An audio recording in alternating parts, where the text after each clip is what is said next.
This is game 3 of my local tournament played on January 2nd in San Antonio at a game shop called Tabletop. Really cool game shop. They run great tournaments, great events, good people, good community. I recommend it if you come out to San Antonio.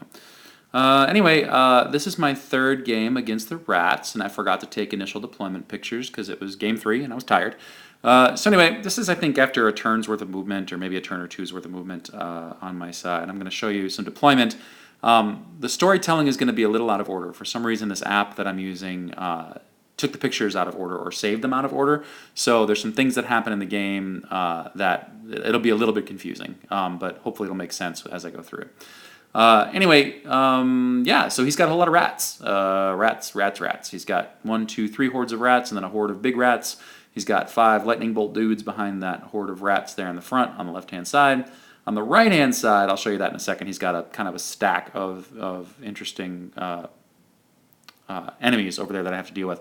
This is my left-hand side, Ironclad, Rangers, Iron Guard, Rangers, Shield Breakers.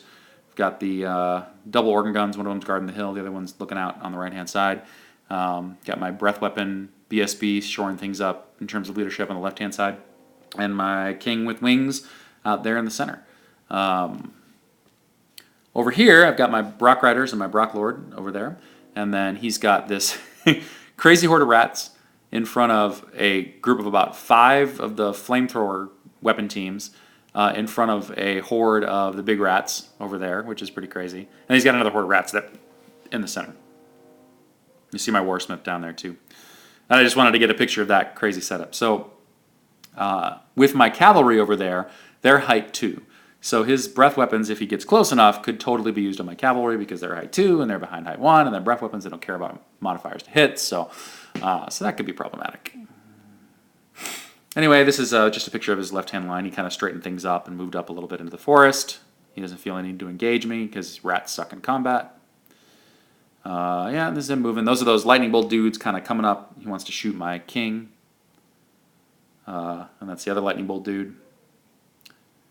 I think I put like a wound or 2 on the big rats with shooting with my rangers. That's about it.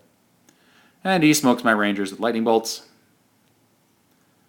Starts to break out his formation. He's measuring to my king right now. I plot my king behind that horde of rats on my turn, and he's measuring out to my king. He's going to bring all of his lightning bolts and all of his breath weapons to bear. At this point, I'm like, God, that was really stupid. I just gave up my king because he's going to kill him. And there's my king. And there's kind of a big view of the board at that moment. You see I'm sort of advancing up into the forest, trying to get close to the rats. I know if I can get into combat, I win. And through all of his shooting, his lightning bolts, his breath weapons, through all of it, he does 5 wounds to my king. My king survives. I think he might have been wavered, I don't remember. And this is ahead of time. This is a time jump. So vision into the future, the right-hand side goes pretty well for me. Really well, in fact. Goes great. This is the left-hand side, also vision into the future. So this is the results of a structure you'll see in just a second, but essentially what happened in the game is he committed to combat early and threw a horde of rats at my Ironclad, which cost him those rats, and then I was able to advance, kind of quarter him in, and this is how that wound up. And that's how that would go. Rangers in the flank, fantastic, by the way. Especially if they're in the woods, because you got Pathfinder. My poor king did eventually die of his wounds after he pounded him turn after turn after turn after turn after turn. All right, here's what happened on the right-hand side. So we play footsie for like 2 or 3 turns. I'm like, I don't know if I want to go in there. I'm scared. I got my individuals. I'm trying to get them in position to charge those stupid war machines. I got my own war machine getting into range so I can just shoot them. And I'm like, you know what, screw it. So the Berserker Brock Riders and the Lord both go into the front of that horde of rats and pop it in a single turn. And then you can imagine what happens next. All sorts of death and doom. He's kind of in his own way for a countercharge. So this is actually not too hard for me to pull off. So over the course of a couple of turns with shooting, with my king, with my Berserker Lord, I start killing all these things. Charging around. I get a triple charge off into, this is what actually sets off, so a few frames ago I showed you kind of like what happened on the left eventually. This sort of sets that up. I managed to get 3 charges into the front of his unit of rats. The way that I set this up is I have my Rangers charge the rats first, that did a couple of wounds. He countercharged into the Rangers, and then I went in on him and managed to get all 3 of those units into his front. This is that initial charge I told you about earlier, where he just kind of went into combat with the Ironclad on the left first and died, and then got countercharged to death. Oh, that's the last picture I took. So anyway, moral of the story is we cleared him out on the left and the right. At the end of the game, he had a couple of wizards left.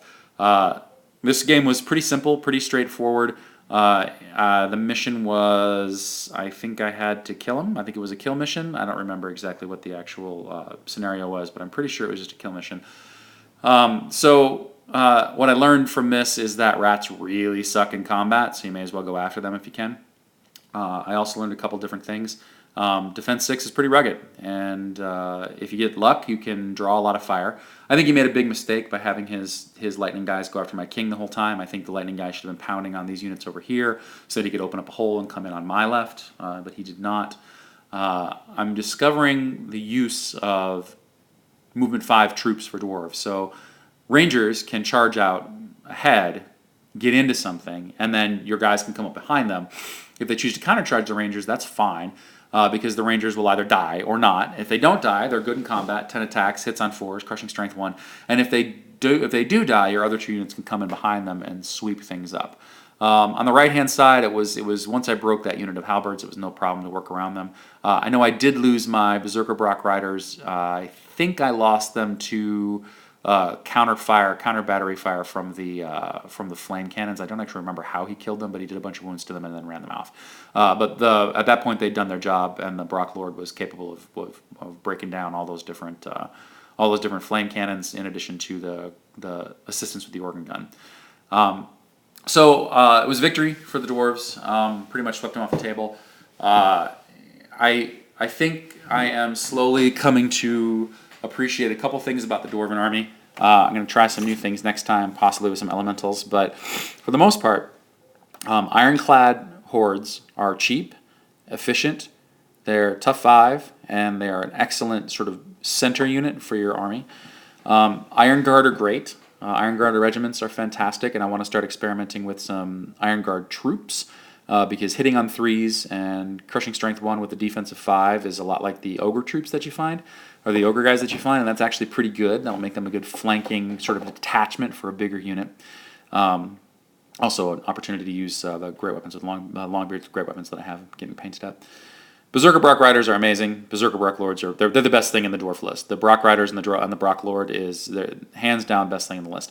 When it comes to shooting, I'm going to start experimenting with flame cannons, because I'm tired of not being able to reorient and shoot, and they don't have to worry about it. They don't have move or shoot, so they can reorient, shoot, and because it's a breath weapon, it just hits on 4. So I think for what I use artillery for, I think that they are probably the best bet for my army. Now, I only have 1 kit bashed up, so I'll put it on a base, and then I'll try it out and see how it works. I'm going to maybe proxy another one in.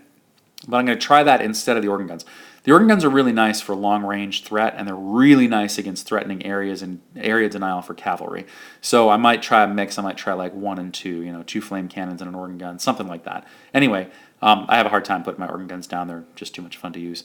So this is a tournament. I don't know what I placed. Doesn't really matter. It was a small 10-man tournament, and I went 2-1, which I was fairly happy about. And I'm getting better at the game, which is good. I don't know what my first GT will be. It probably won't be Lone Wolf in the spring. I'm too busy with my grad program to go to that one. But I think it'll probably wind up being Bayou Battles this summer, and hopefully I'll get all these models that I'm going to use painted up and based and looking nice and ready to rock. So I will continue posting battle reports. Go ahead and like it, or whatever you do with these things. Subscribe if you want to. That's cool. And I'll hopefully talk to you soon.